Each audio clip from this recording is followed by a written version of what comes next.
Good morning, children. Class 7, History, Chapter 1. India in the Medieval Period. मध्य युग में Bharat. You have studied the history of the ancient period in your previous class. आपने पढ़ा है प्राचीन भारत के बारे में अपने इतिहास के पिछले क्लास में. You have also learned about the history of ancient India. आपने ये भी पढ़ा है कि प्राचीन भारत का इतिहास क्या था. And the ancient civilizations of the subcontinent from the prehistoric period to the 7th century AD. और प्राचीन सभ्यताओं के बारे में आपने पढ़ा था सबकॉन्टिनेंट के उपमहाद्वीप के जो स्टार्ट होता है पूरा ऐतिहासिक काल से लेके 17वीं शताब्दी तक. Now we will study the history of the medieval period. अब हम पढ़ेंगे मध्यकाल के बारे में. But the study of medieval history is somewhat different from one country to another country. लेकिन ये मध्य युग जो था हर देश में अलग अलग समय पे अलग अलग था. In Europe, the medieval history is said to have begun in the 6th century AD. ये मध्य युग यूरोप में मध्य युग का शुरुआत जो हुआ था वो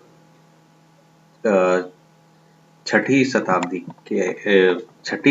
में शुरू हुआ था and ends in the 15th century AD. और इसका अंत 15वीं शताब्दी में हुआ. While in India, this period starts in the 8th century AD and ends in the 18th century AD. जबकि भारत में ये समय जो है 8वीं शताब्दी से लेके 8वीं शताब्दी में शुरू होती है और 18वीं शताब्दी में इसका अंत होता है. During this period, India saw many remarkable changes in the political, economic, social and cultural life of the people.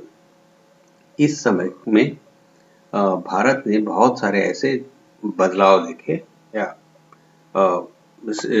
खास बदलाव देखे जिसमें कि राजनीति में बदलाव था, इकोनॉमी अर्थव्यवस्था में बदलाव था, समाज में बदलाव था, संस्कृति में बदलाव था, ये लोगों के जीवन में बदलाव थे.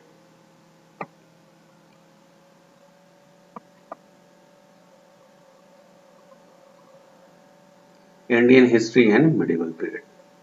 The medieval period in India stretches roughly from the 8th to the 18th century AD. Bharat में मध्य युग जो की शुरुआत हुई थी वो 8वीं शताब्दी से लेके 18वीं शताब्दी तक थी. The term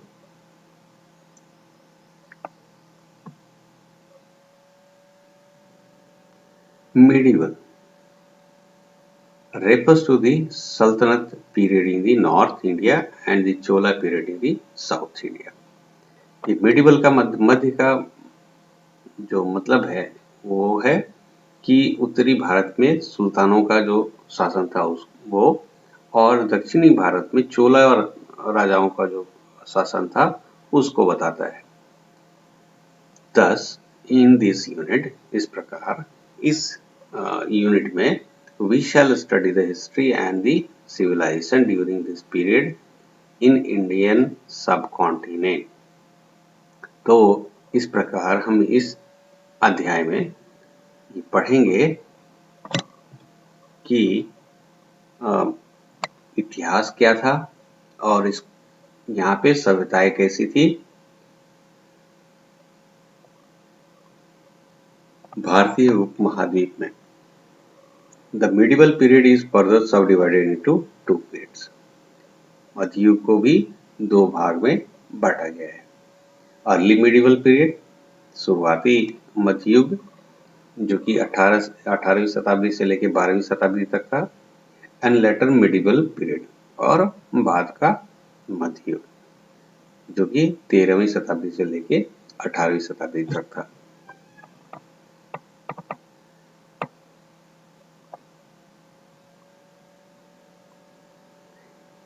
ये आज का भारत दिखाया जा रहा है एक्चुअल में, लेकिन उस समय आज का भारत जो था, आज जो भारत दिखता है वो एक्चुअल में नहीं था। उस समय ये बांग्लादेश भारत का अंग था, पाकिस्तान भारत का अंग था, ये म्यांमार, ये सारा जो था ये भारत का अंग था।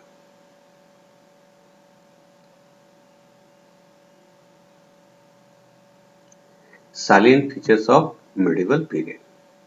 अब मध्ययुगीन भारत का कुछ खास विशेषता है वो देखते हैं। Rajputs came to power in northern and western India. Rajput लोग जो थे वो उत्तरी भारत और पश्चिमी भारत में उनका शासन स्थापित हुआ या वो शक्तिशाली हुए और उन्होंने अपने राज्य गठित किए।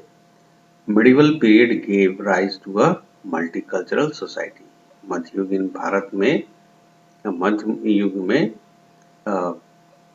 बहुत सारे कल्चर को मिलाकर, बहुत सारी संस्कृतियों को मिलाकर एक समाज का निर्माण हुआ। There was an establishment of Delhi सल्तनत एंड मुगल एम्पायर। और इसी मध्य युग में दिल्ली सल्तनत और मुगल साम्राज्य का स्थापना हुआ। Hinduism and Islam developed as major religions. और मध्य युग में ही हिंदू धर्म का और इस्लाम धर्म का विकास हुआ और ये मुख्य धर्म बने। Most of the languages now being spoken in India developed during the medieval period. ज़्यादातर जो भाषाएं भारत में बोली जाती हैं वो उनका विकास मध्य युग में ही हुआ था। India, like in ancient times, was known by different names during the medieval period also. पुराने प्राचीन समय में भारत का जो पुराना नाम था या पुराने नामों से अलग अलग नामों से जाना जाता था भारत को। तो मध्य युग में भी भारत को अलग अलग नामों से जाना जाता था। Many temples and other monuments are our priceless legacy of the medieval period. बहुत सारे मंदिर और स्मारक जो हैं वो हमारे अमूल्य धरोहर मान सकते हैं मध्ययुगीन भारत के। Different types of food we eat and clothes we wear become popular during the medieval period. मध्य युग के समय में ही बहुत तरह के पकवान या बहुत तरह के खाने और बहुत अलग अलग तरह के कपड़े जो थे वो काफी प्रसिद्ध हुए थे। There was intermixture of religious communities and composite culture developed during the medieval period.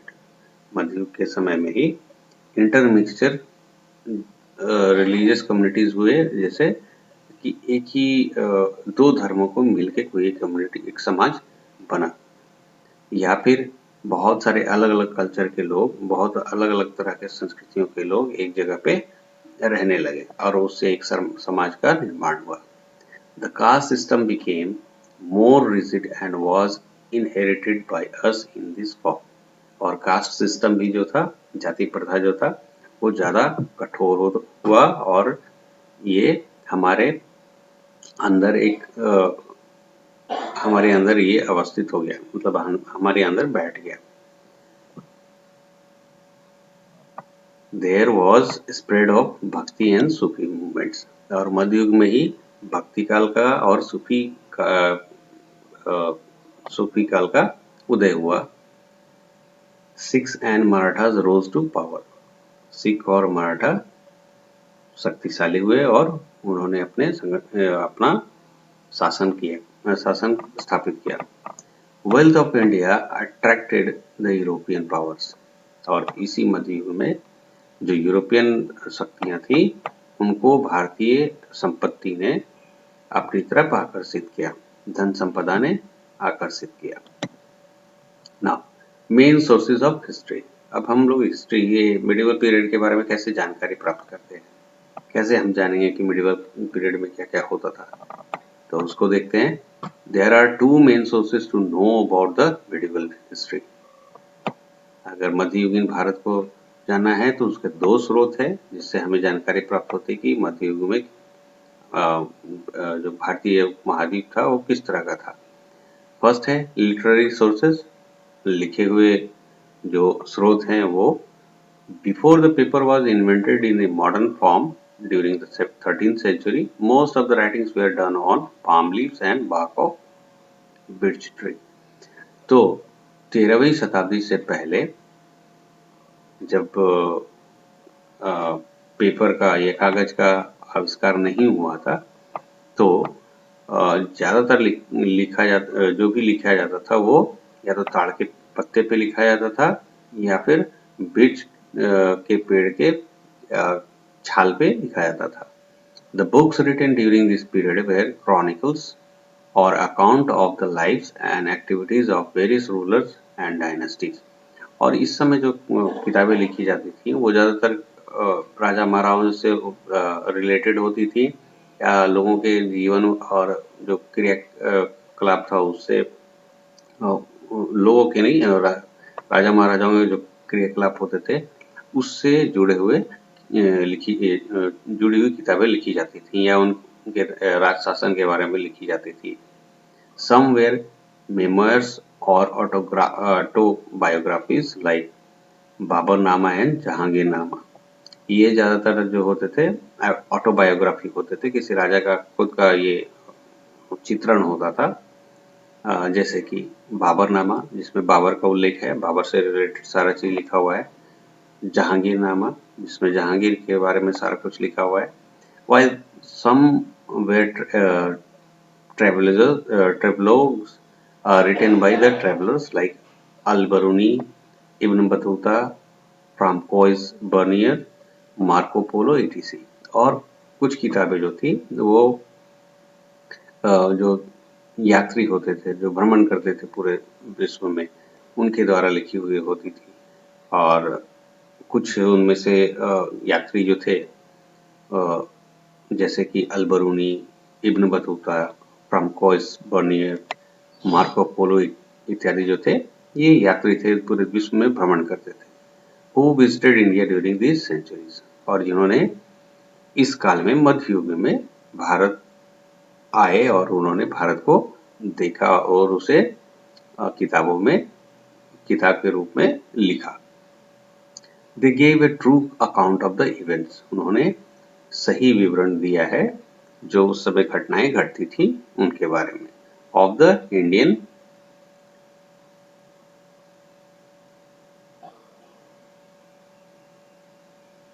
Kingdoms of this period, और उस काल में जो भारत के अंदर में जो राज्य थे या यहाँ पे शासन चलता था उसके बारे में लिखा है, सही वर्णन लिखा है।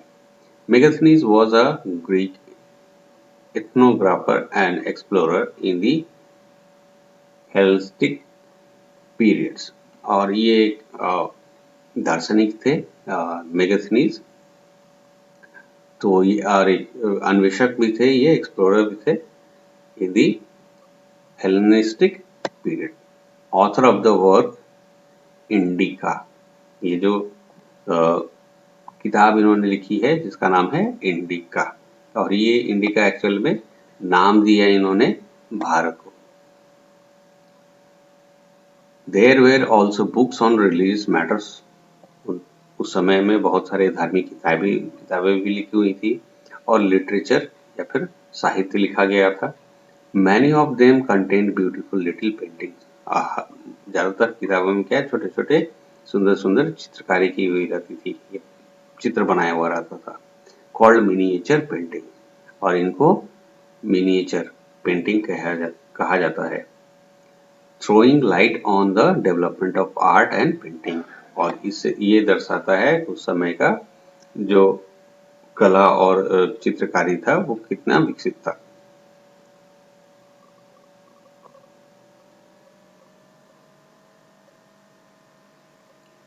Archaeological sources. अब देखते हैं आर्कियोलॉजिकल पुरातात्विक अवशेष या पुरातात्विक स्रोत। Archaeology refers to the study based on remains left behind by our ancestors. Archaeology जो है, पुरातत्व जो है, ये अध्ययन है एक तरह का जो अवशेष हमारे पूर्वजों के द्वारा छोड़े गए हैं। The archaeological sources include pottery, weapons, sculptures, inscriptions, coins and building. और ये पुरातात्विक स्रोत जो हैं उसमें मटके हैं, मिट्टी के बर्तन हैं, अस्त्र शस्त्र हैं, मूर्तियां हैं, इंस्क्रिप्शंस है, कुछ लिखा हुआ है, कॉइन्स सिक्के हैं एंड बिल्डिंग्स और इमारतें हैं। इस तरह की पेंटिंग होती थी किताबों में जिसको मिनिएचर पेंटिंग कहते हैं। Collect pictures, coins and other things activity. Collect pictures, coins and other things about the history of medieval India. मध्ययुगीन भारत के, अगर संभव है तो मध्ययुगीन भारत के चित्र, सिक्के या कुछ और ऐतिहासिक चीज अगर कलेक्ट कर सकते हैं, एकत्रित कर सकते हैं तो उसको करना है। Make a list of the things collected, और जो भी चीजें आप इकट्ठी करेंगे उसका एक सूची बनाना है।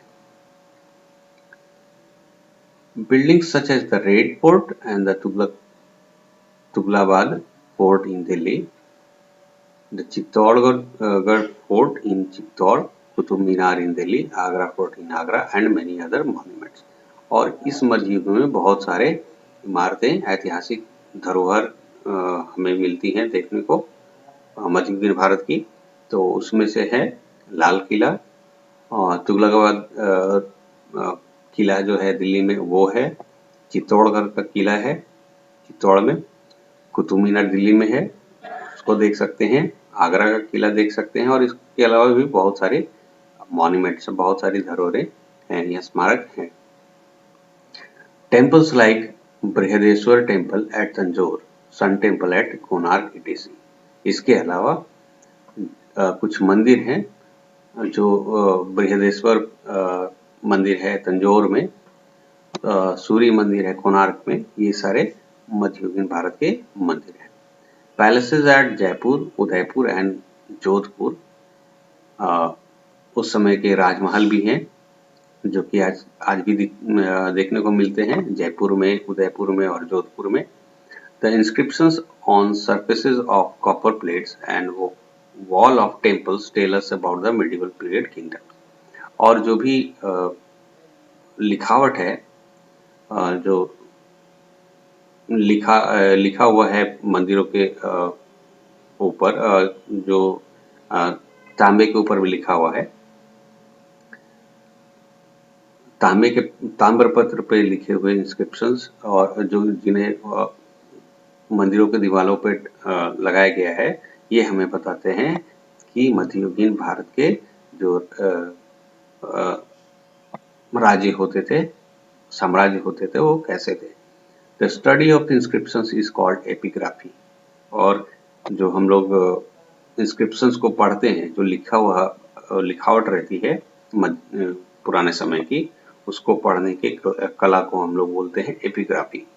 The coins also tell us about the rulers and the periods. और जो सिक्के होते हैं उस समय के राजा के बारे में बताते हैं और उस समय के काल के बारे में बताते हैं। The study of coins is called numismatics. और एक अलग तरह का कला है जो उन सिक्कों को पढ़ने का अध्ययन किया जाता है, जिसको हम लोग नुमिस्मेटिक्स कहते हैं। ये सन टेम्पल का पिक्चर है, सूर्य मंदिर का कोणार्क में। Now end of the chapter. अभी हम लोग समरी देखते हैं। The time period between the 8th century and the 18th century AD is called the medieval period. जो समय 8वीं शताब्दी से लेकर 18वीं शताब्दी तक का है, उस समय को हम लोग मध्ययुग कहते हैं। medieval period has been divided into early medieval period and later medieval period. मध्ययुग काल को हम लोग दो भागों में बांटते हैं। एक तो है कि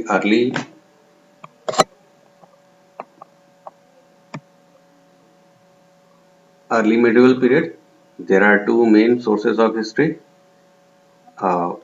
शुरुआती मध्यकाल और बाद का मध्यकाल। और हिस्ट्री को जानने का दो स्रोत है, एक है लिटरेरी सोर्सेज, साहित्यिक स्रोत, और एक है आर्कियोलॉजिकल सोर्सेज। एक है आर्कियोलॉजिकल सोर्सेज में पुरातात्विक स्रोत।